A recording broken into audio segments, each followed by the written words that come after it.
ياسمين عز الكائن الشتوي. ايوه الشتوي علشان صوتها شتوي، ما بيبقاش صيفي، ما بيطلعش اساسا في الصيف، بس كانت في الاول اول ما بدأت تظهر كانت صيفي. ايوه هي دي ياسمين عز، بس قبل ما يبهت عليها الصوت الشتوي وتطلع لنا على قناة MBC مصر وتقعد تدينا نصايح وتتكلم عن كل الترندات اللي جاية واللي رايحة واللي جوه واللي بره. بقت تتكلم على كل الترندات علشان تركب الترند. ياسمين كومبلت الترندات. في الأول كانت بتهزر وبتستظرف مع الضيوف بتوعها وكنا بنعديها عادي. يا دم خفيف أوي. بعد كده بدأت أي ترند تمسك فيه وتتفلسف بأي آراء تافهة. دي كمان ما سابتش أي حد في مصر ولا خارج مصر، واتكلمت على كل الترندات المحلية والعالمية. بجد في ايه؟ وشكلها كده قالت لنفسها لا لا أنا مش لازم أفشل، أنا كفاية تمثيل وفشلت، غنى وفشلت، أما أدخل بقى واتمسك بالمكان اللي أنا فيه وأبقى مذيعة مشهورة. بدأت إن هي تبين لنا قد إيه هي شخصية تافهة وشخصية فاشلة، وتدي نصايح للبنات إنهم يمشوا بجرس زيها.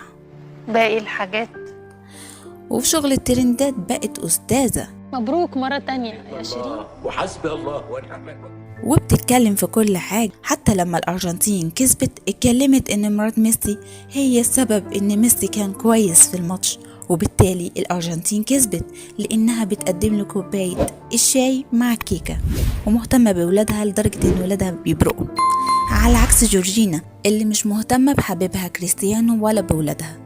ودوت تسبب ان كريستيانو ملعبش في الماتش وبالتالي البرتغال خرجت. ولا وكمان عمالة تنصح في جورجينا علشان جورجينا هتسيب كل القنوات اللي في العالم وتيجي تتابعها لانها انسانة مهمة،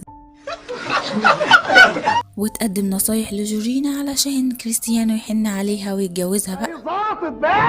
يلا. ياسمين عز هي الكائن الوحيد اللي شايف صوت عمرو أديب بانه صوت كروان جميل بيلحن كده بيلحن. ياسمين عز قنبلة ترندات. ياسمين عز علاقتها بأصدقائها في الوسط جميلة جدا، لدرجة ان في ناس كتير قوي بتنتقدها من المذيعات، ومن اهم الناس ديت هي رضوى الشربيني اللي منتقدة كل تصرفاتها وكل آرائها السلبية. تحديني؟ ما حدش تحديني. ياسمين عز ما بقتش بتسيب اي ترندات غير لما تتكلم عليها. اتكلمت عن خيانة بيكيه لشاكيرا وقالت لشاكيرا يا ريت تسيبي الواد في حاله وما تلقحيش عليه، كفاية كده وسيبيه يعيش حياته. ياسمين عز ما بترحمش اي ترند بيطلع غير لما تتكلم عنه وتبقى هي كمان ترند. اتكلمت حتى عن مسلسلات والدراما التركية، وأيدت شخصية فريد الشخصية السايكو على أساس إن هي شخصية جميلة ووسيمة. ياسمين عز قنبلة الترندات. الراجل نحن هنا